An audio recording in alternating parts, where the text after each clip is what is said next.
Boa noite, irmãos. Na mesma direção do último texto que o presbítero Cleiton leu, da oração da nossa irmã, nós vamos cantar este cântico que diz perdão e graça, faz chover perdão e graça sobre nós. Quero convidar você para se colocar em pé.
O nosso pedido de que o Senhor venha com perdão e graça sobre nós, que essa igreja seja cheia da graça do Senhor, do teu amor, que o teu amor possa nos inundar, que o teu perdão e a tua purificação, a purificação do teu Espírito possa se manifestar gloriosamente nas nossas vidas. Nós pedimos para a glória do teu nome.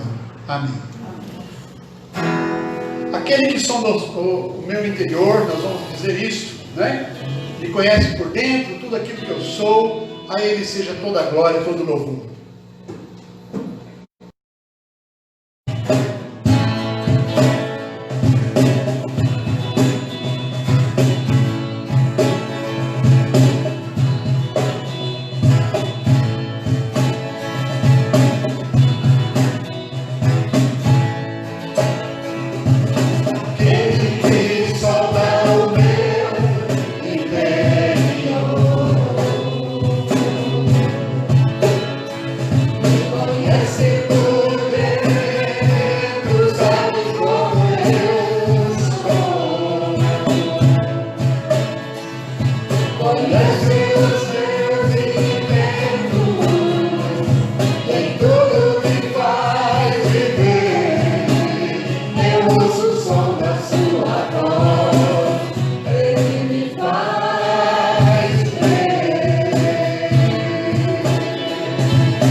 Glorificado, seja engrandecido. Nós ainda vamos cantar que nós desejamos que Jesus volte, né? Maranata.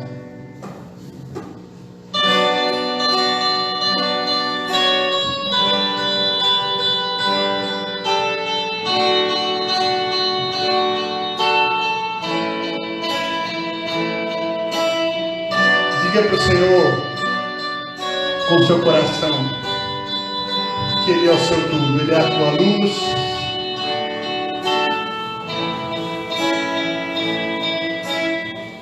Tu és a minha luz, a minha salvação, e a ti me renderei.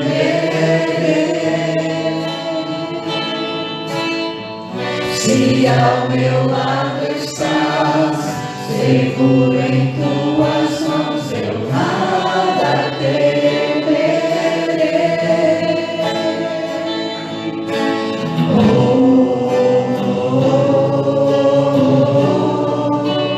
Tu és santo, ó Senhor.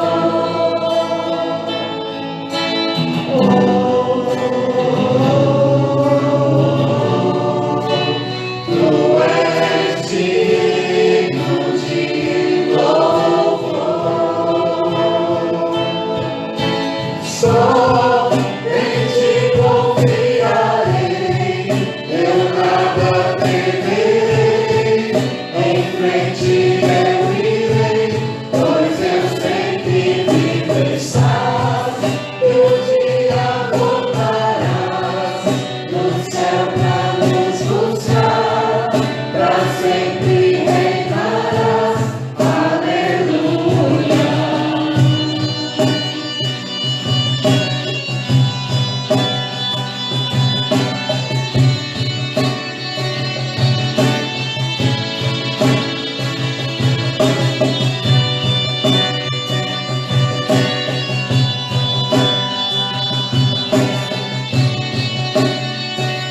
Tu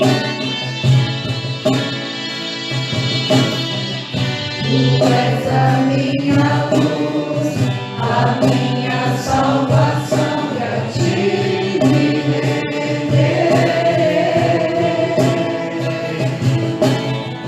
Se ao meu lado estás, seguro em tuas mãos, eu nada temerei.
abrir a sua Bíblia na primeira carta de João, no seu capítulo 5. Primeira de João, capítulo 5. Nós vamos ler o capítulo inteiro para meditar nele. A palavra do Senhor.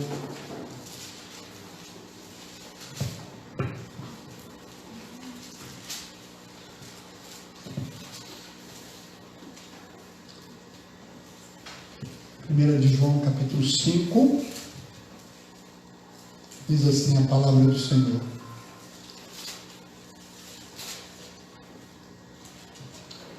Todo aquele que crê que Jesus é o Cristo é nascido de Deus. E todo aquele que ama ao que o gerou também ama ao que dele é nascido. Nisto conhecemos que amamos os filhos de Deus, quando amamos a Deus e praticamos os seus mandamentos. Porque este é o amor de Deus, que guardemos os seus mandamentos. Ora, os seus mandamentos não são penosos, porque todo que é nascido de Deus vence o mundo. E esta é a vitória que vence o mundo, a nossa fé. Quem é o que vence o mundo, senão aquele que crê ser Jesus, o Filho de Deus? Este é aquele que veio por meio de água e sangue, Jesus Cristo, mas também com água e com sangue. E o Espírito é o que dá testemunho, porque o Espírito é a verdade. Pois há três que dão testemunho no céu: o Pai, a Palavra e o Espírito Santo. E esses três são um. E três são os que testificam na terra: o Espírito, a água e o sangue. E os três são unânimes num só propósito. Se admitimos o testemunho dos homens, o testemunho de Deus é maior. Ora, este é o testemunho de Deus que ele dá acerca do seu Filho. Aquele que crê no Filho de Deus tem em si o testemunho. Aquele que não dá crédito a Deus o faz mentiroso, porque não crê no testemunho que Deus dá acerca do seu Filho. E o testemunho é este: que Deus nos deu a vida eterna, e esta vida está no seu Filho. Aquele que tem o Filho tem a vida eterna. Aquele que não tem o Filho de Deus não tem a vida eterna. Essas coisas vos escrevi a fim de saberdes que tendes a vida eterna, a vós outros que credes em o nome do Filho de Deus. E esta é a confiança que temos para com Ele, que se pedirmos alguma coisa segundo a sua vontade, Ele nos ouve. E se sabemos que Ele nos ouve quanto ao que lhe pedimos, estamos certos de que obtemos os pedidos que lhe temos feito. Se alguém vir a seu irmão cometer pecado, não para a morte, pedirá, e Deus lhe dará vida aos que não pecam para a morte. Há pecado para a morte, e por isso não digo que roguem.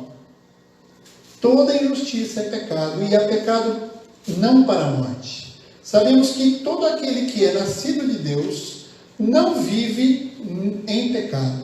Antes, aquele que nasceu de Deus o guarda, e o maligno não lhe toca. Sabemos que somos de Deus e que o mundo inteiro jaz no maligno. Também sabemos que o Filho de Deus é vindo e nos tem dado entendimento para reconhecermos o verdadeiro. E estamos no verdadeiro, em seu Filho Jesus Cristo. Este é o verdadeiro Deus e a vida eterna.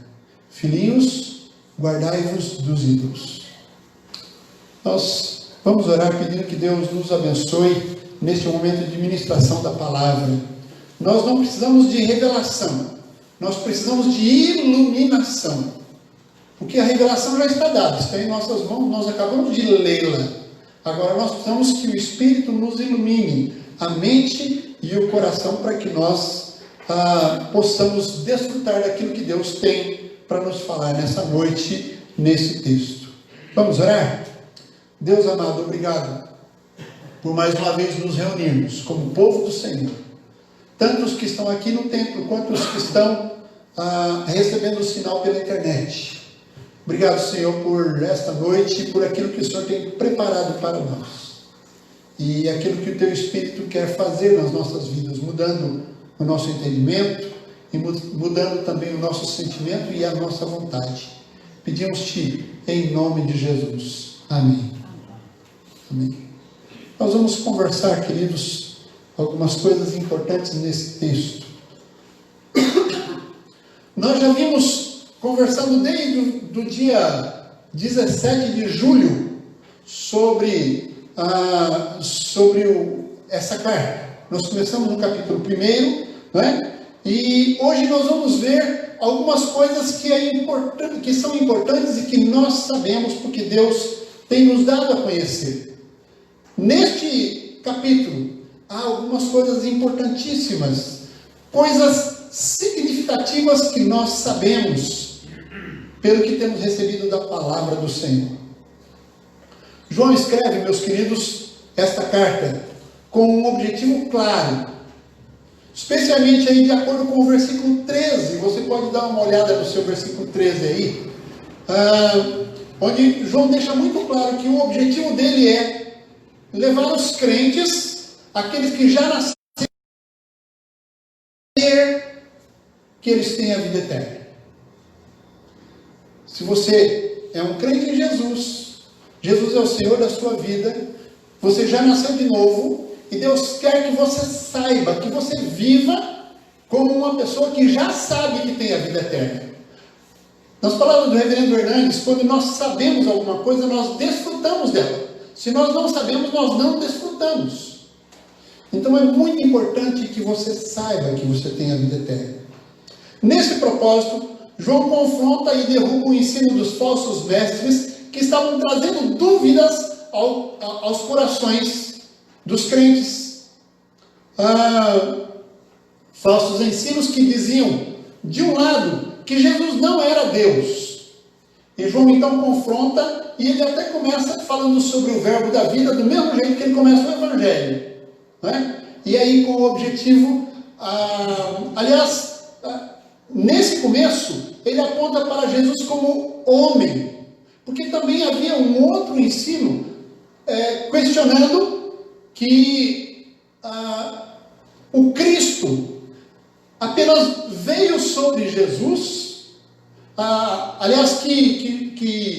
que o Cristo não existia de verdade, que ele era uma aparição, que ele era apenas uma visão. E de outro lado, o ensinamento de que ele não podia ser Deus. E João está confrontando esses dois ensinos errados que a igreja, que estava afligindo a igreja. Gente que do meio da igreja surgiu com o conhecimento recebido do Evangelho, trazido dos apóstolos, e trazendo confusão. João também estimula os crentes ao amor, sendo que a igreja é a comunidade do amor. Aqueles que foram amados por Deus, Deus enviou o seu Filho por eles, e o Espírito Santo os convenceu dessa verdade. E aí eles então nasceram de novo e se tornaram também filhos adotivos de Deus. E aí, dentro dessa realidade do amor, João estimula a amar-nos uns aos outros. Amor que reflete o amor recebido do Pai, que nos amou e enviou seu Filho Jesus para morrer no nosso lugar. E João também aponta para a fé verdadeira como aquela que reflete a obediência a Deus e ao Senhor Jesus. Então, se não há obediência, muito certamente não há fé. Porque a fé verdadeira leva à obediência. Você não obedece para crer, mas porque crê, você obedece. Você não obedece para ser salvo, para a salvação, porque aí você produziria a tua salvação e não precisaria de um salvador. Você obedece porque foi salvo. Essas coisas são muito importantes. E agora no final da carta, ele aponta algumas coisas que como crentes nós sabemos e que precisam dirigir a nossa vida. Então, coisas significativas que nós sabemos. Esse é o nosso tema de hoje. E uma delas é, nós sabemos qual é a marca característica de quem nasceu de Deus. Qual é a marca característica de quem nasceu de Deus? E eu chamo a sua atenção para os primeiros versículos, não é? Onde João diz, todo aquele que crê que Jesus é o Cristo é nascido de Deus. Muito importante essa expressão, porque Cristo não é o sobrenome de Jesus. Cristo é um título. É a tradução da palavra Messias ou Mexiá do Velho Testamento, que significa ungido. E as pessoas eram ungidas para ser rei, sacerdote ou profeta. E Jesus é o ungido para ser o nosso rei, o nosso sacerdote e o nosso profeta. Portanto, você precisa aprender uma coisa: pastor não é sacerdote. Você precisa aprender uma coisa: pastor não é sacerdote. Diferente dos outros, não. A Bíblia ensina que cada um dos crentes é sacerdote. E o pastor não é diferente, no sentido de que ele é mais sacerdote do que qualquer outro. Então, pastor não é sacerdote. O catolicismo romano ensina isso, mas não confere com a Escritura. E então nós rejeitamos esse ensino. Muito importante. Mas Jesus é o Cristo, então Jesus é o nosso sumo sacerdote. Ele é o sumo sacerdote e cada crente, então, é sacerdote da sua vida diante do Senhor. Mas Jesus é o Cristo, o enviado de Deus. A Nicodemos, Jesus disse: Deus enviou o seu Filho ao mundo, não para que julgasse o mundo, mas para que o mundo fosse salvo por ele. Esse versículo é aquele que vem depois de João 3,16, é o João 3,17. Talvez você não tenha ainda atentado muito para ele. Ele diz: Deus enviou o seu Filho ao mundo, não para que julgasse o mundo, mas para que o mundo fosse salvo por ele. Ou seja, Deus enviou o seu Filho. E o Filho de Deus é Jesus Cristo. Foi complicado para os judeus no tempo de Jesus entenderem e aceitarem esta verdade. Foi muito difícil eles aceitarem essa verdade.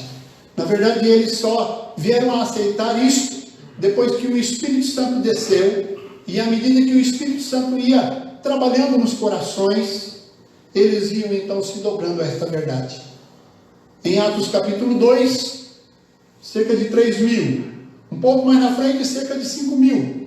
Muitos judeus se dobraram a esta verdade, mas muitos permaneceram rebeldes contra Jesus o Cristo. João agora está escrevendo então: quem é nascido de Deus? Aquele que crê que Jesus é o Filho de Deus e que Ele é o enviado de Deus. Quem ama Jesus, ama Deus. Ele está dizendo no versículo 1: e todo aquele que ama ao que o gerou, ou seja, a Deus, o Pai, ama também aquele que dele é nascido. Isso é uma palavra que é, vamos dizer, uma repreensão aos judeus, porque eles diziam que amavam a Deus, mas crucificaram o Filho de Deus. Amavam a Deus de verdade? Então, quem não ama a Jesus, não ama a Deus. Em João 5:23, eu já citei para vocês aqui o 24, mas hoje eu vou citar o 23. Jesus diz: quem não honra o Filho, não honra o Pai que o enviou. Quem honra outro no lugar do Filho, não honra o Pai que o enviou. Então, por exemplo, queridos, se nós honrarmos mais a Igreja Presbiteriana do Brasil do que o Senhor Jesus Cristo, nós não estamos honrando o Pai. Se você honrar mais o seu pastor do que a Jesus Cristo, você não está honrando a Deus o Pai. Essa é uma marca de quem é nascido de novo. Amar a Deus, segundo o versículo 2, é fazer os seus mandamentos. Amar a Deus é seguir os seus mandamentos. Nós não seguimos os mandamentos de Deus, os 10 mandamentos e todos os outros mandamentos para ser salvos. Mas eles estão na Bíblia com um objetivo: de nos guiar no caminho cristão. Então, sim, os mandamentos que estão no Velho Testamento, eles têm uma importância na nossa vida como cristãos. Deus é guardar os seus mandamentos. Mas ele diz logo a seguir: ora, os seus mandamentos, observe aí que você vai achar. Ora, os seus mandamentos não são penosos. Qual é o versículo? 3. Versículo 3, no seu finalzinho, né? Ora, os seus mandamentos não são penosos. Sabe por quê? Porque quando você nasceu de novo, Deus colocou o Espírito Santo para habitar dentro de você. E é o Espírito Santo quem obedece. É o Espírito Santo quem age em você para que você obedeça. Não é a tua força. Ora, os seus mandamentos. E quando eu estava estudando esse texto, eu me lembrei logo de Mateus 11, 28 a 30.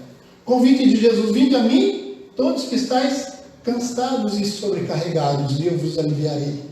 Jesus está dentro do contexto dos judeus, e os judeus lutavam tentando cumprir a lei e não conseguiam. E agora Jesus diz: vinde a mim, vocês que estão cansados, inclusive de tentar cumprir a lei, e descansem em mim, que cumpri a lei. Mas ele diz também: tomai sobre vós o meu jugo e aprendei de mim, que sou manso e humilde de coração, porque o meu jugo é suave e o meu fardo é leve. Então, andar com Jesus tem um jugo e tem um fardo. Tem um jugo e tem um fardo. O jugo é estar ladeado com Jesus, com um instrumento de madeira colocado no nosso pescoço e no pescoço de Jesus, para nós aprendermos com ele, como se fazia com bois, né? Punha um boi e um boi velho e um boi novo, e o boi velho ia ensinar o boi novo no trabalho. Assim é conosco. Sobre os dois bois se colocava uma canga, um jugo, né? De madeira que prendia um no outro, e assim o boi novo aprendia com o boi velho. E o fardo de Jesus, a cruz. Tomai sobre quem quiser vir após mim, a si mesmo se negue, tome a sua cruz e siga-me. Morrer para si mesmo. Muito bem, os mandamentos não são penosos. Os mandamentos de Jesus não são penosos. Amar a Deus é obedecer os seus mandamentos.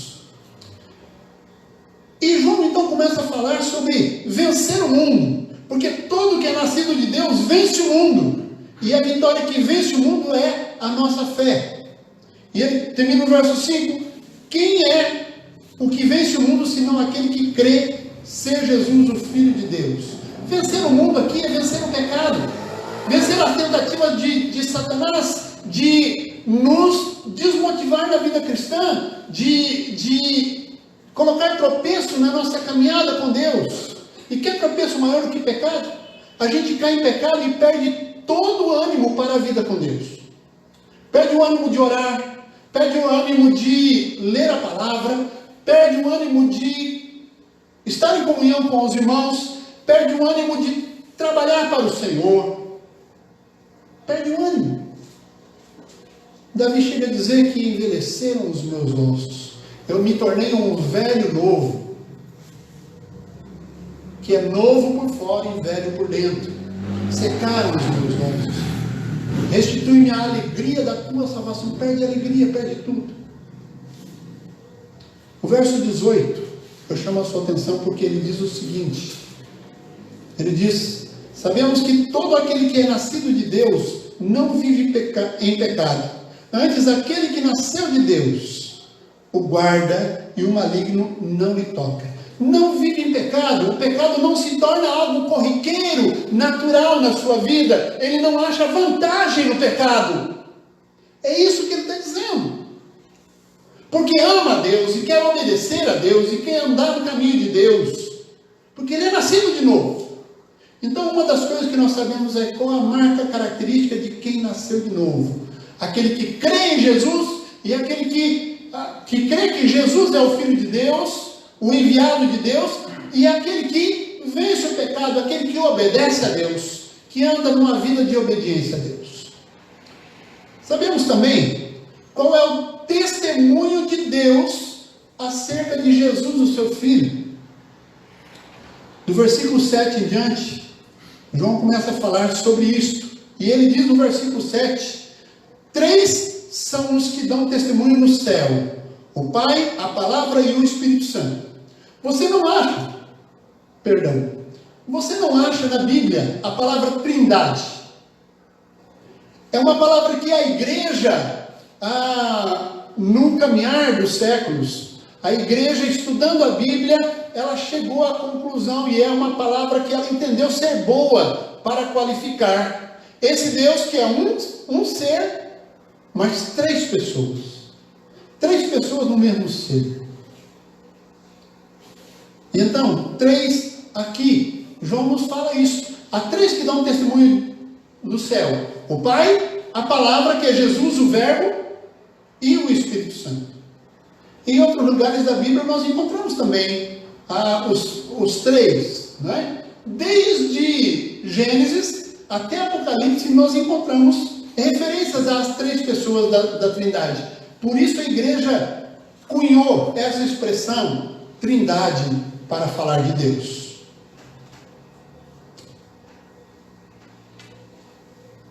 Mas agora ele fala de um tríplice testemunho na terra. E esse tríplice testemunho na terra é acerca de Jesus, de que Jesus é o Filho de Deus.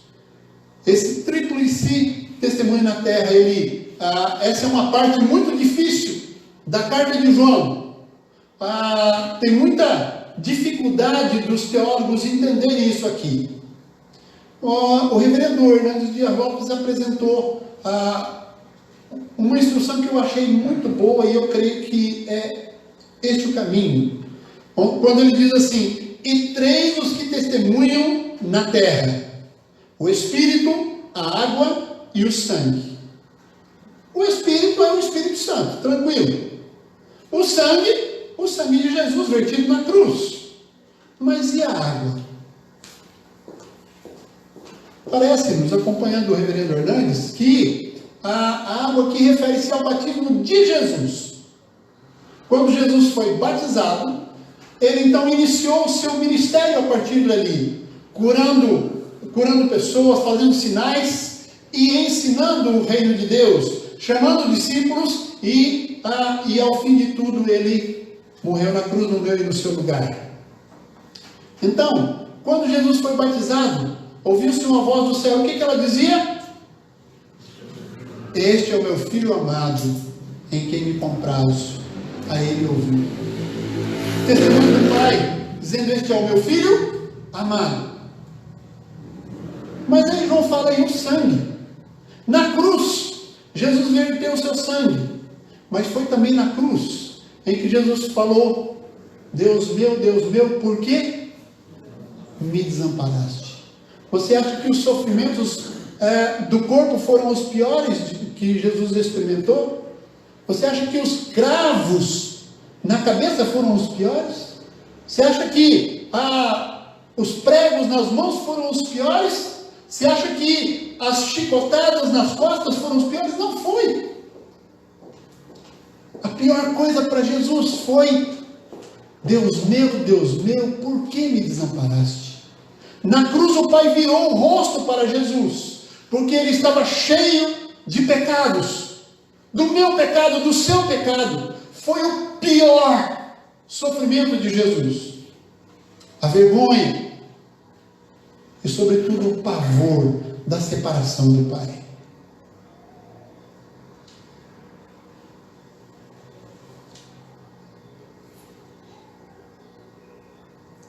Quem crê que Jesus é o Filho de Deus, como Deus testemunhou, tem o Filho e tem a vida que está nele.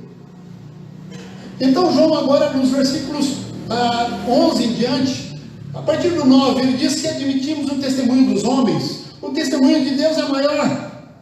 Ora, o testemunho de Deus que ele dá acerca do seu Filho, aquele que crê no Filho de Deus tem em si o testemunho. Aquele que não dá crédito a Deus o faz mentiroso, porque não crê no testemunho que Deus dá acerca do seu Filho. Então veja, o Pai disse: este é o meu Filho amado, em quem me comprazo.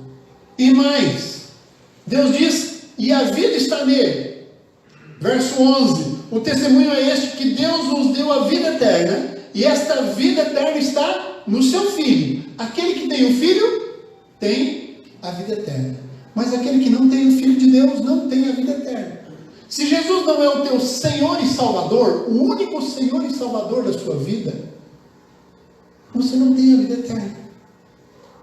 Por quê? Porque não dá crédito ao testemunho de Deus. E há uma palavra de João aqui que é muito forte. Ele diz, aquele que não crê no testemunho que Deus dá acerca do seu Filho, o faz mentiroso. Olha que ofensa a Deus. Chama Deus de mentiroso, trata Deus como mentiroso. Quem crê que Jesus é o Filho de Deus, como Deus testemunhou, tem o Filho e tem a vida eterna que está no Filho. Então isso é uma coisa que Deus quer que você saiba. Se você já tem, Deus quer que você saiba. E eu quero dizer uma coisa para você. Se você ainda não sabe, eu quero convidar você para vir conversar comigo. Liga para mim. Se você quiser, eu vou na sua casa. Nós podemos marcar uma hora aqui no escritório. Nós podemos marcar uma hora em qualquer lugar que você queira, para nós conversarmos sobre isso, porque Deus quer que você tenha a vida eterna. E Ele quer que você saiba e desfrute essa vida eterna. Viu? Enquanto caminha neste mundo. Quem não crê que Jesus é o Filho de Deus, chama Deus de mentiroso. E para estes não há salvação. Não tem o Filho, não tem a vida. Quem pode saber que tem a vida eterna? Agora eu convido você para ler comigo o versículo 13. Versículo 13. Leia comigo. Estas coisas vos escrevi a fim de terdes a vida eterna, a vós outros que credes em o nome do Filho de Deus. Mas eu quero lembrar você que crer envolve obedecer. Crer envolve se render.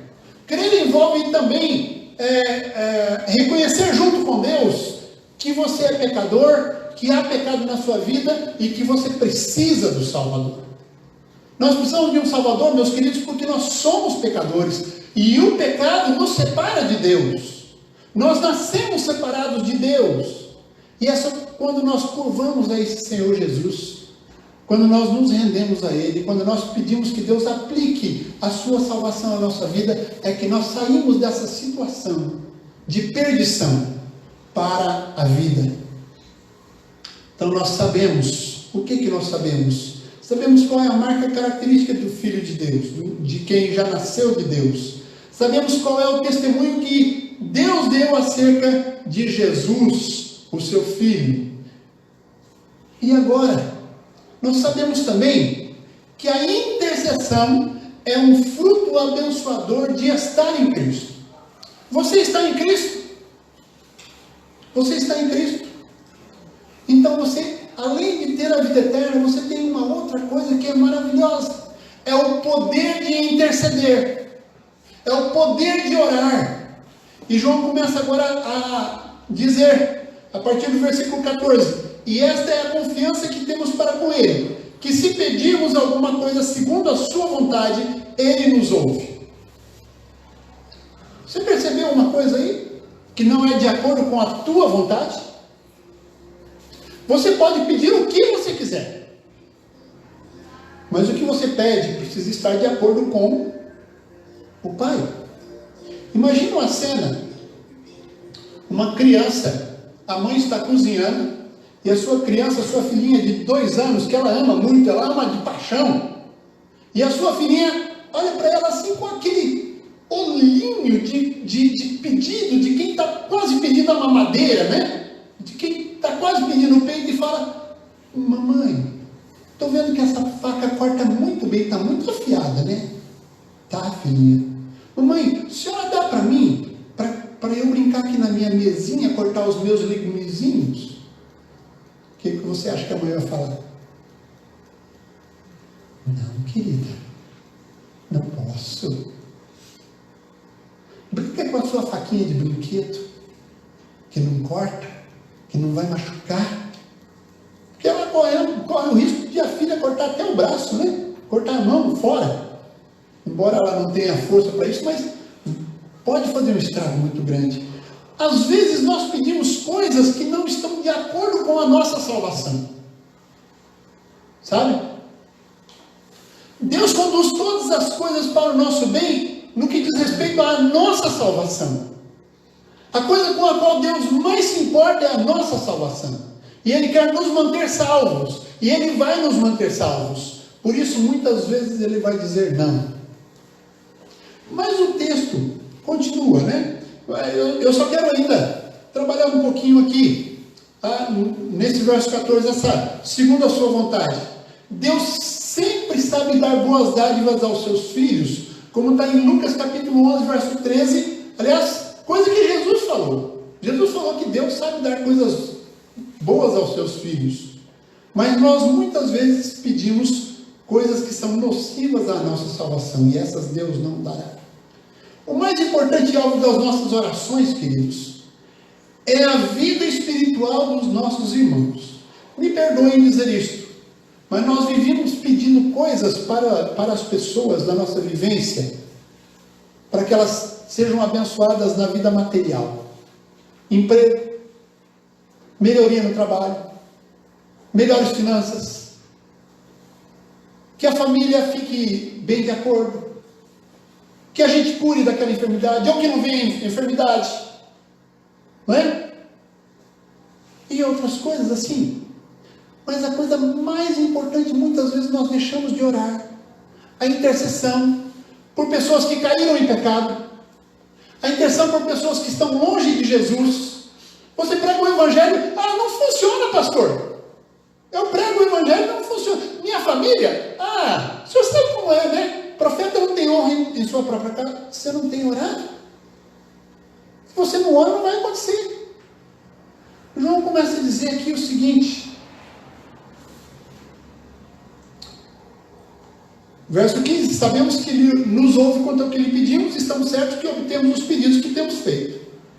E agora olha o que ele fala no verso 16. Se alguém vir a seu irmão cometer pecado, não para a morte, pedirá e Deus lhe dará vida aos que não pecam para a morte. Você é responsável por orar pelo seu irmão que caiu em algum pecado. Você tem orado? Às vezes o irmão começa a titubear na vida cristã. E aí você observa um pouquinho e ele caiu em pecado. Às vezes nem foi disciplinado pela igreja, mas caiu em pecado e de repente começa a fraquejar. Você tem que orar por ele. E essa oração é poderosa. É poderosa, irmãos. Interceder pelos irmãos que caíram em pecado. Você tem orado por irmãos, pela vida espiritual dos irmãos, por conversão dos seus queridos. Deus está dizendo que Ele ouve a oração. E essa é a oração que mais lhe agrada. O Espírito, através de Tiago, corrobora isso, nos dando a entender que, de acordo com Tiago, no capítulo 5, 19 e 20, irmãos, se algum entre vós se desviar da verdade e alguém o converter, sabei que aquele que converte o pecador do seu caminho errado, salvará da morte a alma dele e cobrirá multidões de pecados. Você ora, e você também pode trabalhar com esse irmão, estimulá-lo a ler a palavra, mostrar para ele o seu pecado. Nossa oração precisa ser inteligente. E aqui, o apóstolo João está nos dizendo isso também. Quando ele diz, olha, mas tem pecado que não adianta você orar. Então tem pessoas por quem não adianta você orar, que Deus não vai ouvir. E então João diz aqui, que há pecado para a morte, e por esses eu digo que não rogue. Qual será o pecado para a morte, queridos? Muito possivelmente está ligado àquilo que Jesus chamou de blasfêmia contra o Espírito Santo. Quando ele expulsou o demônio, e os judeus disseram que ele estava fazendo aquilo pelo poder do maioral dos demônios. Alguém que escarnece do Espírito Santo, da obra do Espírito Santo. Então, ele está dizendo, Ele segue dizendo, olha, toda injustiça é pecado, e é pecado não para a morte. Todos nós somos pecadores, e todos nós cometemos injustiça aqui e ali. Mas às vezes, meus queridos, a gente já está acertado com Deus, porque a gente tem sempre ido ao trono de graça, pedindo perdão, buscando o perdão no sangue de Jesus, mas nós podemos interceder por outros, que estejam deixando esse caminho. Sabemos que todo aquele que é nascido de Deus não vive em pecado. Você tem visto alguém que está vivendo em pecado? Clame a Deus, ore por ele. Deus incomoda, tira o prazer nesse pecado. Dá um incômodo, cria vergonha nesse coração, para que ele abandone esse pecado. Ele diz, sabemos que todo aquele que é nascido de Deus não vive em pecado. Antes, aquele que nasceu de Deus o guarda, e o maligno não lhe toca. Quem é aquele que nasceu de Deus? O Filho de Deus, Jesus. Sabemos que somos de Deus e que o mundo inteiro jaz no maligno. O mundo jaz no maligno, nós não somos do mundo. Nós estamos no mundo, mas não participamos, não fazemos parte desse sistema anticristão que está no mundo. Quero concluir dizendo que, sabendo essas coisas, o que é que nós faremos, irmãos? Como é que nós vamos sair porta fora? Primeira coisa é confirmar a nossa salvação. Você já sabe quem é nascido de Deus. Você tomou conhecimento. Você pode agora examinar a sua vida. Você é nascido de Deus? Você está em Cristo? Você está salvo? Sabemos quem é nascido de novo, quem é nascido de Deus. Confiamos no testemunho de Deus que Ele nos dá acerca de Cristo. Aí está a coisa principal para a gente examinar a nossa vida. Estamos salvos se nós sabemos. Sabemos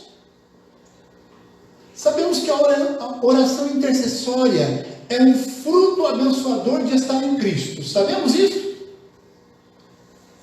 Então, o que vamos fazer? Vamos orar intercedendo uns pelos outros. Intercedendo uns pelos outros. Fulano de tal. Às vezes as pessoas perguntam para mim, pastor, e fulano de tal? Dá vontade de perguntar, você já deu um telefonema para ele? Está sentindo falta? Já deu um telefonema para ele? Já foi fazer uma visita? Você tem orado por ele? É claro que o pastor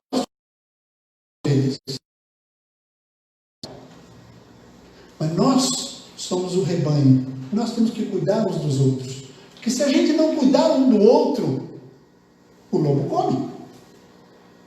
O lobo come. Não é? O ladrão não vem somente para matar, roubar e destruir. Jesus falou do ladrão, Jesus falou do lobo, e se nós juntos não cuidarmos uns dos outros. E aqui entra a oração intercessória. Vamos orar, irmãos. Vamos orar, crendo que Deus faz, crendo que Deus livra, crendo que Deus pode fazer e Ele quer fazer. Não só para com o irmão, mas para com a salvação das pessoas a quem nós amamos. Especialmente por aqueles que caíram em pecado, para que o Senhor os levante. E por salvação de muitos outros. Que Deus nos abençoe. Que Deus nos fortaleça para que nós caminhemos no seu reino de maneira com a cabeça levantada. Humildes, mas com viver digno do Senhor. Sabendo as coisas que Deus tem nos revelado. Você precisa ler a Bíblia para saber o que Deus tem revelado para você. E sabendo, tomar atitudes, agir. Vamos orar? Nosso Pai amado, obrigado por esta noite, obrigado por esta palavra, por aquilo que o Teu Espírito colocou no meu coração, pela direção que o Senhor deu. E queremos Te pedir que continue nos ajudando, continue ministrando o nosso coração, a nossa vida, continue, ó Deus, nos fortalecendo como igreja, nos levando, Senhor, a colocar em prática o que nós sabemos, a examinar as nossas vidas, para que nós possamos viver, ó Deus, assim, com uma postura de verdadeiros salvos, de pessoas que já têm a vida eterna, que sabem que são filhos do Senhor e que sabem que o Senhor ouve a nossa oração. É o que te pedimos para a glória do teu nome. Amém. Nesse momento eu quero convidar os presbíteros para que venham à frente. Nós vamos tomar a ceia do Senhor.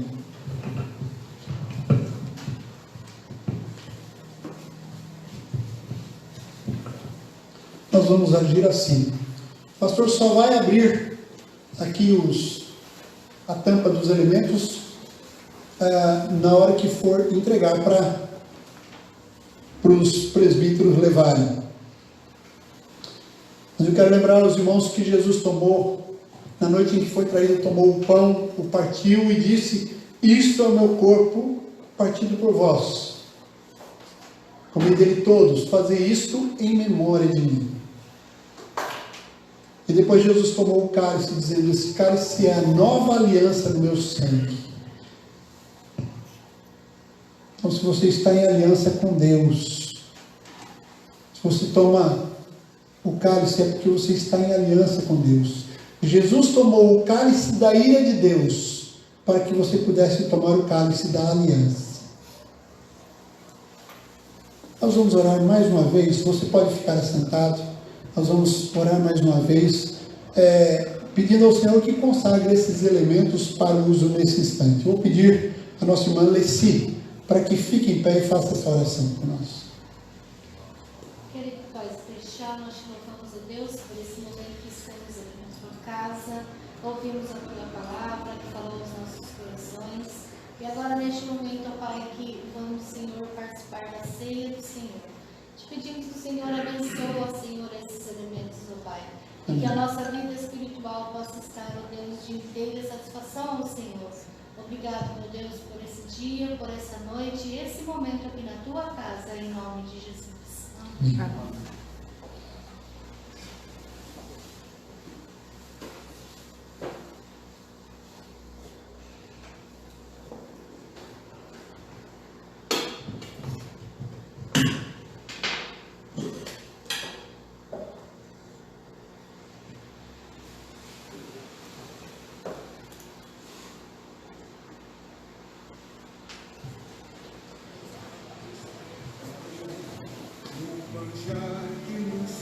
Este é o meu corpo partido por vós. Comei dele todos, fazei isto em memória de mim.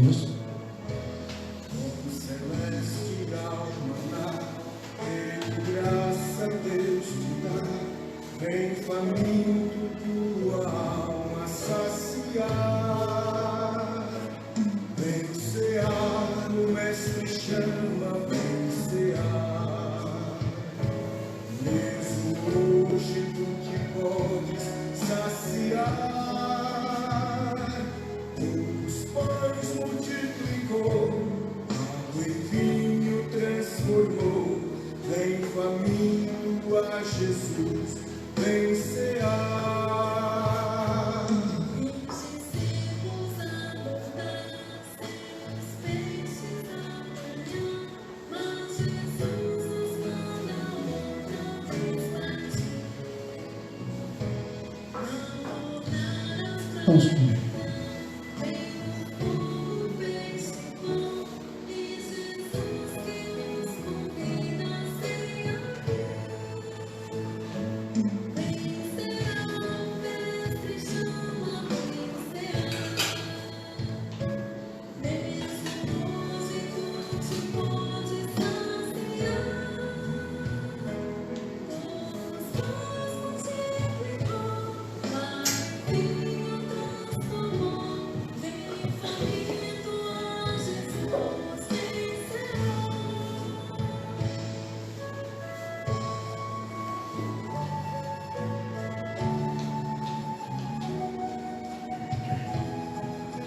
Você pode receber o cálice, beber e devolver.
Vou convidar a igreja para se colocar em pé. Nós vamos orar nesse instante. Sabe, você tem alguma necessidade, você pode colocar diante de Deus. Também talvez você lembrou de alguém que você entende que precisa de interceder por essa pessoa. Também pode fazer isso nesse momento. Deus amado, obrigado pelo encontro com os irmãos. Alguns deles, ó Deus, já há tempos não podiam estar na tua casa e hoje estão. Obrigado por nós podermos nos encontrar e nos alegrar no Senhor juntos. Obrigado, Pai. Derrama sobre a vida de cada um a tua bênção, o teu cuidado e o teu amor, em nome de Jesus. Amada igreja, que a graça do Senhor Jesus, o amor de Deus o Pai e a consolação e a presença do Espírito Santo estejam sobre as vidas dos irmãos aqui neste lugar e sobre a vida dos irmãos espalhados por toda a terra, agora e para todos sempre. Amém e amém. Deus abençoe, irmãos. Boa noite.